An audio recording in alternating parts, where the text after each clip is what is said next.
கர்த்தரும் இரட்சகருமாகிய இயேசு கிறிஸ்துவின் நாமத்தினாலே பீஸ்ஃபுல் மினிஸ்ட்ரி சார்பாக உங்களை சந்திப்பதில் மிகுந்த மகிழ்ச்சி அடைகிறேன். இன்றைக்கு விசுவாசமுள்ள ஜெபத்தை குறித்து பார்ப்போமா? யாக்கோபு 5:14-15 உங்களில் ஒருவன் வியாதிப்பட்டால் அவன் சபையின் மூப்பர்களை வரவழைப்பானாக. அவர்கள் கர்த்தருடைய நாமத்தினாலே அவனுக்கு எண்ணெய் பூசி அவனுக்காக ஜெபம் பண்ண கடவர்கள். அப்பொழுது விசுவாசமுள்ள ஜெபம் பிணியாளியை ரட்சிக்கும். கர்த்தர் அவனை எழுப்புவார். அவன் பாவம் செய்தவனானால் அது அவனுக்கு மன்னிக்கப்படும்.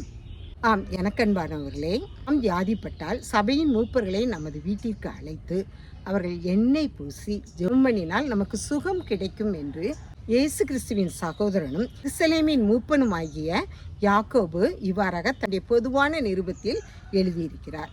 நாட்களில் மூப்பர்கள் ஆண்டவரை நேசிக்கிறவர்களாகவும் அவருடைய கற்பனைகளையும் கட்டளைகளையும் கைக்கொள்கிறவர்களாகவும் ஆண்டவருக்கு பிரியமானவர்களாக காணப்பட்டார்கள். நாட்களிலும் கூட வியாதிகள் வரும்போது எங்காவது அற்புத கூட்டம் நடைபெறாதா, தேவ மனிதர்களின் ஆசீர்வாதம் கூட்டம் நடைபெறுகிறதா, அற்புத பெருவிழா நடைபெறுகிறதா என்று அறிந்து அங்கு சென்று தங்களுடைய வியாதிக்கு சுகம் கிடைக்காதா என்று ஏங்குகிற மனிதர்கள் இன்றும் காணப்படுகின்றனர். ஆண்டவரோடு நெருங்கி அவரோடு பொருத்தனை செய்து நாம் ஜெபிக்கும் பொழுது, விசுவாசமுள்ளவர்களாய் கேட்கும் பொழுது அவர் நமது ஜெபத்தை கேட்கிறவராக காணப்படுகிறார். சங்கீதம் 50:14-15 நீ தேவனுக்கு சோஸ்திர பலியிட்டு உன்னதமானவருக்கு உன் பொருத்தனையை செலுத்தி ஆபத்து காலத்தில் என்னை நோக்கி கூப்பிடு, நான் உன்னை விடுவிப்பேன், நீ என்னை மகிமைப்படுத்துவாய் என்று சங்கீதக்காரன் தாவீது சொல்லுகிறார். தேவனுக்கு முதலிடம் கொடுப்பதில் தடுக்கும் காரியம், தேவனை விட நாம் அதிகமாக நேசிக்கும் காரியம் எதுவாயும் இருக்குமாயின் அதை ஆண்டவருடைய சமூகத்தில், அப்பா நான் உமக்குத்தான் முதலிடம் கொடுப்பேன், இந்த காரியங்களுக்கு நான் முதலிடம் கொடுக்க மாட்டேன் என்று சொல்லி அவரிடம் நாம் பொருத்தனை செய்து நம்முடைய காரியங்களை அவரிடத்தில் நாம் ஒப்பு கொடுக்கும் பொழுது ஆண்டவர் நம்முடைய விசுவாசமுள்ள ஜெபத்தை அவர் கேட்கிறவராக, அதற்கு பதில் தருகிறவராக நம்மோடு காணப்படுகிறார். அவ்வாறாக நமக்கு சுகம் கிடைக்கும் பொழுது நாம் அவரை மகிமைப்படுத்த வேண்டும். நாம் செய்த பொருத்தனைகளை அவருக்கு செலுத்த வேண்டும். கடுகளகு விசுவாசம் இருந்தால் இந்த மலையை பார்த்து நீ அப்புறம் போய் என்றால் அந்த மலை பெயர்ந்து அப்புறம் போகும் என்று சொல்லப்பட்டிருக்கிறது. கடுகை பார்த்திருப்பீர்களால் அது முழுமையான பரிபூர்ண வடிவமுடையதாக காணப்படும், அதில் எந்த பழுதும் இருக்காது. அதுபோல நம்முடைய விசுவாசமும் பழுதின்றி சந்தேகமின்றி பூரண விசுவாசத்தோடு எனக்கு கிடைக்குங்கிற வைராக்கியத்தோடு நாம் ஜெபிக்கும் பொழுது ஆண்டவர் நம்முடைய ஜெபத்தை கேட்கிறவராக, வியாதியிலிருந்து நமக்கு சுகம் தருகிறவராக காணப்படுகிறார். வேதத்திலும் கூட 2 ராஜாக்கள் 4:25 முதல் 36 வரை இந்த சம்பவத்தை நாம் பார்க்கலாம். சூனேமையால் அவளுக்கு கிடைத்த அந்த மகன் அவளுடைய மடியிலே நோவுற்று காணப்பட்டு அப்படியே மரித்து போகிறார். உடனே அவள் என்ன செய்கிறாள்? யாரிடமும் அவள் சொல்லாமல் தன்னுடைய வீட்டின் மேலறையில் அந்த பையனை கிடத்தி விட்டு எலிசாவிடத்தில் கர்மேல் பர்வதம் மட்டும் போய் அவனை என்ன செய்கிறார்? தன்னோடு வரவழைத்து அவனுக்காக ஜெபிக்க சொல்கிறாள்.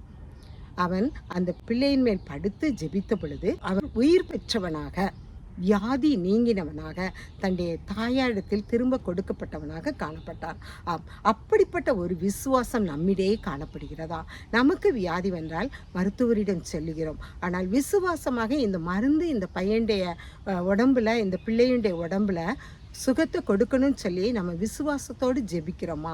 அவிசுவாசத்தோடு நாம் காணப்படுவோமா என்னால் நம்முடைய வியாதி நீங்காது, நமக்கு இன்னும் வேதனைகள் பெருகி கொண்டே இருக்கும். புதிய ஏற்பாட்டிலும் கூட அப்போஸ்தலர் 9:38 முதல் 42 வரை உள்ள சம்பவத்தை நாம் பார்க்கலாம். தாள் என்ற ஒரு சீசி இருந்தாள். அவள் வாழும் பொழுது மிகுந்த நற்காரியங்களை செய்து கொண்டு வந்தாள். ஒரு சமயம் அவள் மரித்து விட்டாள். அவளுடைய சிநேகிதிகள் எல்லாரும் அவளை குறித்து நற்காரியங்கள் சொல்லிக்கொண்டு அழுது கொண்டு இருக்கிறவர்களாக காணப்பட்டார். அந்த சமயம் அங்கிருந்த சீசர்கள் எதிர் யோப்பா பட்டணம் லீத்தா ஊரில் இருக்கிறார் என்று கேள்விப்பட்டு அவருடைய சீசர்கள் 2 பேரை அவரிடமாய் அழைத்து தாமதமில்லாமல் உடனே வாரும் என்று சொல்லி அனுப்புகிறார்கள். அவர்கள் சொன்னவுடனே அவர்களோடு கூட பேதுருவும் அங்கே செல்கிறார். அவரை மாடிக்கு அழைத்து செல்கின்றனர். தொற்காலுடைய நற்கிரியைகளை எல்லாம் அவர்களோடு கூட இருந்த அந்த விதவிகள் எல்லாரும் பேதுருவிடத்தில் சொல்கிறாங்க. பேதுரு அதை கேட்டவராக அவர்களை கீழே போக சொல்லி தான் மாத்திரம் அங்கே இருந்து முழங்கால் படியிட்டு விசுவாசமாக ஆண்டவருடைய சமூகத்தில் அவளுடைய நற்கிரியைகள் செய்த இவள் உயிரோடு வர வேண்டும் என்று ஜெபிக்கிறார். பிரேதத்தின் புறம்பாய் திரும்பி தபித்தாலே எழுந்திரி என்று சொல்லுகிறார். அவள் படுக்கையில் இருந்து எழும்பி அமருகிறாள். இவ்வாறாக நாம் எந்த காரியத்துக்காயினும் விசுவாசம் உள்ளவர்களாய் நாம் ஜெபம் பண்ணும் பொழுது, விசுவாசம் உள்ள ஜெபம் பிணியாளியை ரட்சிக்கும், காப்பாற்றும்.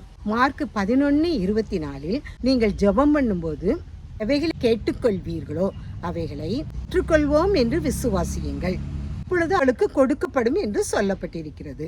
நாமும் ஆண்டவரால் முழு விசுவாசம் வைப்போம், பிணியாளிகளுக்காக ஜெபிப்போம். நம்முடைய சபையில் நம்முடைய சகோதரர்கள், சிநேகிதிகள், நம்மை சார்ந்த சமூகத்தில் இருக்கும் ஒவ்வொருவருக்காகவும் ஒவ்வொருடைய நோய்க்காக ஜெபம் பண்ணுங்கள் என்று யாரெல்லாம் நம்மிடம் சொல்லுகிறார்களோ அவர்களுக்காக ஊக்கமாக விசுவாசத்தோடு நாமும் ஜெபம் பண்ண ஆண்டவர் நம்மை அழைக்கிறார்.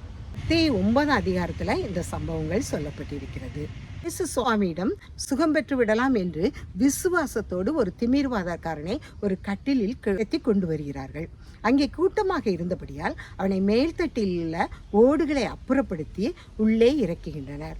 அவனை கூட்டிக் கொண்டு வந்தவர்களுடைய விசுவாசம், அவனுடைய திமிர்வாதக்காரனுடைய விசுவாசத்தை ஆண்டவர் பார்த்தவராக, உன் பாவம் உனக்கு மன்னிக்கப்பட்டது, உன் படுக்கையை எடுத்துக்கொண்டு நட என்றார். அவன் அவனுடைய வீட்டிற்கு சென்றான். இவ்விதமாக விசுவாசத்தோடு நாம் ஜெபம் பண்ணும் பொழுது, விசுவாசத்தோடு நாம் அவர் பால் நம்பிக்கையோடு காணப்படும் பொழுது ஆண்டவர் நம்முடைய வியாதியை சொஸ்தமாக்கிறவராக காணப்படுகிறார்.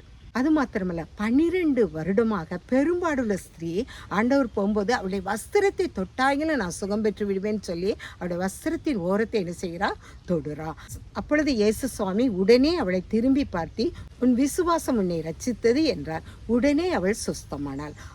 விசுவாசம் உள்ளவளாய் நாம் பூரண விசுவாசம் உள்ளவர்களாய் அவளிடத்தில் நாம கேட்கும் பொழுது, நாம ஜெபிக்கும் பொழுது, நமக்கு என்னென்ன வியாதிகள் இருந்தாலும் ஆண்டவர் நமக்கு அது வேதனை நிமித்தமாக நமக்கு அந்த வியாதியை நம்மை விட்டு நீங்க செய்வார். எகிப்தியருக்கு வந்த வாதை ஒன்றும் உங்களில் வராது என்று சொன்ன தேவாதி தேவன் நம்மோடு இருக்கும் பொழுது, நாம் இந்த வசனங்களை அவரிடத்தில் சொல்லி நாம் ஜெபிக்கும் பொழுது ஆண்டவர் நமக்கும் சுகம் தருகிறவராக, நாம் யாருக்கெல்லாம் சுகம் வேண்டும் என்று கேட்கிறோமோ அவர்களுக்கும் சுகம் தருபவராக நமக்கு அவர் பிரத்யட்சமாக காணப்படுகிறார். இப்படிப்பட்ட ஆண்டவரை நாம் விசுவாசம் உள்ளவர்களாக, அவரை எப்பொழுதும் அறிக்கையிடுகிற பிள்ளைகளாக, அவரை தொழுது தோத்திருக்கிற பிள்ளைகளாக காணப்பட ஆண்டவர் நம்மை ஜெபிக்க அழைக்கிறார். ஜெபம். எங்களை அளவில்லாமல் நேசிக்கிற அருமையான தகப்பனே, நன்றியோடு துதிக்கிறோம், சோஸ்தரிக்கிறோம்ப்பா.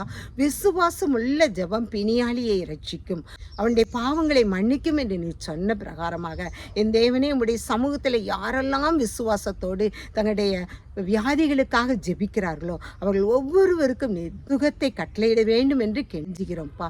ஆவியானவர் தாமே அவர்களுடைய சரீரத்தில் இடைப்பட்டு எல்லா வேதனைகளையும் அகற்றிப்பட்டு பரிபூர்ண சுகத்தை தந்தருளுவீராக.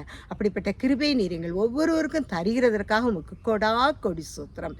இன்று பிறந்த நாள், திருமண நாள் காண செய்கிற ஒவ்வொருவரையும் பேர்பேராக ஆசீர்வதியும். எங்களையும் உடைய கரத்தில் தாழ்த்தி ஒப்பு கொடுக்கிறோம். நீர் பொறுப்படுத்திக் கொள்ளும், வழி நடத்தும். இயேசுவின் மூலம் ஜெபங்களும் நல்ல பிதாவே. ஆமேன், ஆமேன்.